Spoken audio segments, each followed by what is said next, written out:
नमस्कार, सबसे बड़ा सवाल देख रहे हैं आप। मैं हूं निशि दुबे। पीएम मोदी मुर्शिदाबाद से ममता बनर्जी को खूब ललकारे हैं। कहा कि बंगालियों को अल्पसंख्यक नहीं बनने देंगे। बीजेपी की सरकार बनने पर सबसे पहले यूसीसी को लागू करेंगे और सीएए के जरिए बंगाल के शरणार्थियों को नागरिकता देंगे। बीजेपी के घोषणा पत्र भ्रष्टाचारियों को जड़ से उखाड़ फेंकने का रोड मैप है। ममता मुक्त बंगाल में राज्य अब विकास करेगा। वहीं बीजेपी के हुंकार से ममता बौखलाई हुई है। सबसे बड़ा सवाल है कि क्या ममता अपनी सत्ता बचा पाएंगी। इस पर चर्चा के लिए हमारे साथ स्टूडियो मौजूद हैं कैपिटल टीवी के editor in chief doctor Manish Kumar. बहुत बहुत स्वागत है सर आपका। धन्यवाद। ममता बनर्जी अपनी सत्ता बचा पाएंगी सर? देखिए, वो बचा लेंगी अगर तीन चीज हो गई। तीन चीजें। पहला कि पिछली बार की तरह वहां की पुलिस, वहां का प्रशासन ममता बनर्जी अगर फिर से इस्तेमाल कर ले गई तो फिर वापस आ जाएंगे। नंबर दो, ममता बनर्जी अगर अपनी पार्टी के जरिए समाज के अंदर वो दहशत फैला सकी तो फिर आ जाएगी। और तीसरा कि ममता बनर्जी लास्ट मोमेंट के अंदर ये तमाम ये मुस्लिम अपीजमेंट और ये जो खतरा है बंगाल को लेकर के, उसको हटाकर कोई जैसे पिछली बार पैर तोड़ ली, कुछ कर लिया, कुछ ऐसे वैसे ड्रामा कर लिया, वो कोई इस तरह का खेल कर दे तब भी वापस आ सकती है। तो ऐसा नहीं है कि ममता बनर्जी वापस नहीं आ सकती। ये तीन कारण है, चौथा कारण कुछ नहीं है। चौथा कारण कुछ नहीं है। और ये तीनों कारण के ऊपर वज्रपात हो रहा है। This is what is happening. अब इलेक्शन कमीशन ने फिर से 149 पुलिस अधिकारियों को कहा थैंक यू, वर्दी वर्दी खोल दो, इधर ही ट्रांसफर करो उसको दूसरी जगह पे, और खबरदार तुम इलेक्शन की प्रक्रिया में कहीं नजर आए। चुनाव में कोई जरूरत नहीं है। चुनाव में आपकी कोई जरूरत नहीं है। तो मैं तो 3-4 महीने से कह रहा हूं, जब से बंगाल से मैं लौटा हूं, कि this is a vicious circle, एक गिरोह, पार्टी, पुलिस एंड प्रशासन। यही ममता बनर्जी का जो है टॉनिक है, जिसके आधार पर वो चुनाव जीतती है। तो अभी जिस तरह से इलेक्शन कमीशन ने एसआईआर को लेकर के 91 लाख वोट को खत्म कर दिया, ये 91 लाख में आप ये मान के चलिए कि इसमें मैक्सिमम वोट जो पड़ते थे ये टीएमसी के कार्यकर्ता फर्जीवाड़ा के साथ करते थे। वो सारे वोट पड़ते थे ना भाई, 80% कहीं कहीं हो रहा है, कहीं कहीं 82% हो रहा है, ओवरऑल 75% से ऊपर वोटिंग हो जाता था। सब फर्जी। और उसमें इतने सारे नाम निकल जा रहे हैं, मरे हुए लोग हैं तो डुप्लीकेट हैं तो फर्जी नाम है, तो इसको कौन वोट करवा सकता था? वही ना जो अपनी दादागिरी से वहां विपक्षियों को मार भगा दे, जो अंदर बैठे अधिकारी, प्रशासन के लोग, पुलिस के लोग के साथ मिलके, यही आईपैक का काम हुआ करता था कि सारे कंस्टिट्यूंसी में कितने कितने फर्जी वोटर्स हैं, सवेरे सवेरे पहले उसी का वोट डालो। वो जब तक वो बाकी लोग आएंगे, ध्यान देंगे, ये करेंगे, वो छापा खाना खुल गया, छापा डाल दिया। ये कहानी होती थी। अब इसको बंद करना पड़ रहा है। पहले सीसीटीवी बाहर लगता था, इस बार अंदर लगेगा।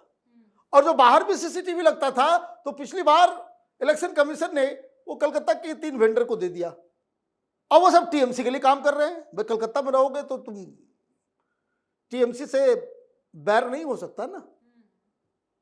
मालूम चला कि 30% सीसीटीवी काम ही नहीं किया, पैसे वो सारे पूरे ले गया, लेकिन 30% सीसीटीवी काम नहीं किया, और 30% जो काम किया उसमें 1 घंटे की रिकॉर्डिंग जो सवेरे सवेरे लगा और लास्ट में जो हुआ बीच का सब गायब। क्यों बीच का गायब? फर्जी हो रहे थे। क्योंकि उसी समय फर्जीवाड़ा हो रहा था। तो ममता बनर्जी वो बहुत सारे लोगों को ग्राउंड की लीडर ऐसे वैसे, है ना, ये मेन धंधा है। Bengal was known for its scientific rigging. Mamata Banerjee ने उसको बिल्कुल ही ब्रेजन कर दिया, नंगई के साथ जो है पूरे चुनावी प्रक्रिया के ऊपर कब्जा कर लेना। ये टीएमसी ममता बनर्जी की खासियत रही है। तो अब पकड़ा जा रहा है, लिस्ट निकल गया है, पुलिस अधिकारियों को हटाया क्यों जा रहा है कि भाई गुंडे को सबको लाइन हाजिर करो, सबको पकड़ के डालो अंदर, बम चलाने वाले, धमकी देने वाले, और जो कोई भी टीएमसी का गुंडा जा रहा है किसी को धमकाने के लिए, बस पुलिस को बताइए, वहां पे अधिकारियों को बताइए, उसको उठा कर लेकर जा रही पुलिस। तो खौफ खत्म, प्रशासन वाले जो है परेशान चल रहे हैं। आप देखिए यूपी कैडर के अनुराग यादव को कह दिया गया थैंक यू वेरी मच। तो प्रशासन, पुलिस, सबको टाइट कर दिया गया है। और तीसरा जो सबसे इंपॉर्टेंट काम भारतीय जनता पार्टी कर रही है, वो नैरेटिव सेट कर रही है सॉलिड। आज आम हिंदुओं को क्या दिक्कत है, वहां जो डेमोग्राफी चेंज हो रहा है, बड़ी परेशानी, जो डेमोग्राफी चेंज हो रहा है, कई सारे जिलों के अंदर हिंदू माइनॉरिटी में आ गया, ऑलरेडी आ गया। और ये कोई जनसंख्या वृद्धि से नहीं हुआ, ये बाहर से लोग आ करके जो है, ये बांग्लादेशी, रोहिंग्या, इन लोगों ने ये सब काम किया है। तो वो एक नैरेटिव बहुत बुलंद है। दूसरा, लोग अपने बच्चों के बारे में, आज देखिए पार्थ चटर्जी के यहां कल जो है छापेमारी हो गई, ईडी, जिसके घर में नोटों का पहाड़ निकला था, 52-53 करोड़ रुपए कैश, वो भी गर्लफ्रेंड के घर में, गर्लफ्रेंड के घर में। कौन है पार्थ चटर्जी? तो पार्थ चटर्जी ममता बनर्जी के राइट हैंड। पैसा कहां से इकट्ठा हो रहा था? तो शिक्षक घोटाला, शिक्षक भर्ती घोटाला कैसे हो रहा था? पूरी पार्टी इन्वॉल्व, प्रशासन इन्वॉल्व, पुलिस इन्वॉल्व। वो तो सीबीआई ईडी गई तो ये पकड़े गए, नहीं तो कौन पकड़ सकता है? तो ये भ्रष्टाचार से लेकर के ये सारा जो गुंडागर्दी का जो पूरा आलम था, उसको ये लोग चैलेंज कर रहे हैं। तो प्रधानमंत्री मोदी कल गए, भीड़ आ रही है, अपने आप आ रही है। और सबसे बड़ी खबर ये आ रही है कि जो टीएमसी वाले जो गुंडागर्दी करते थे ना, डराने धमकाने का, अब जाते तो उनका मरम्मत अच्छे से किया जा रहा है। ठोक बजा करके जो है मरम्मत कर रही है जनता। हालत खराब है, और यह हालत खराब होना भी चाहिए।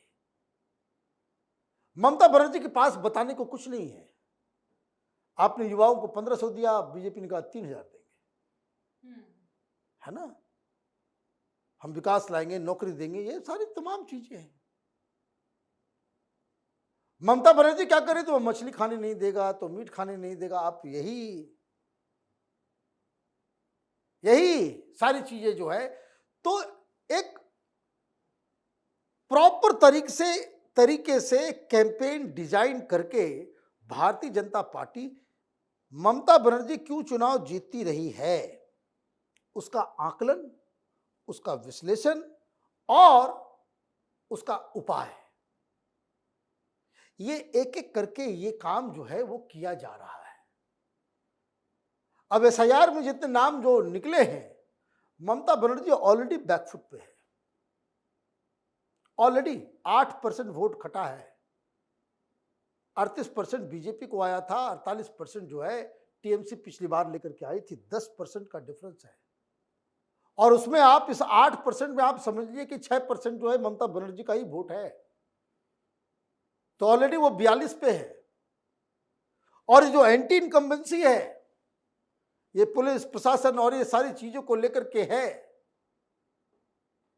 वो तो मामला बदल जाएगा। भारतीय जनता पार्टी 46 पहुंच जाएगी, ममता बनर्जी 40 पे आ जाएगी। गिर जाएगी इस पर। और ये जो 40 और 46 6% का डिफरेंस होगा, तो सीटों में वो वैसा ही ट्रांसफर होगा जैसा कि पिछली बार हुआ था कि बीजेपी 200 पार और टीएमसी 100 के अंदर। तो ये कहानी बनती हुई नजर आ रही है। बहुत शुक्रिया सर तमाम जानकारियों के लिए। धन्यवाद। बीजेपी ममता के गढ़ में घुस चुकी है। ममता के अराजकताओं से परेशान जनता भी बीजेपी की तरफ उम्मीद की नजर से देख रही है। फिलहाल ममता के लिए लड़ाई आसान नहीं रहने वाली है। सबसे बड़ा सवाल में फिलहाल इतना ही। वीडियो को लाइक करें, ज्यादा से ज्यादा शेयर करें, चैनल को सब्सक्राइब करें। जल्द मिलते हैं नए अपडेट के साथ। दीजिए इजाजत। नमस्कार।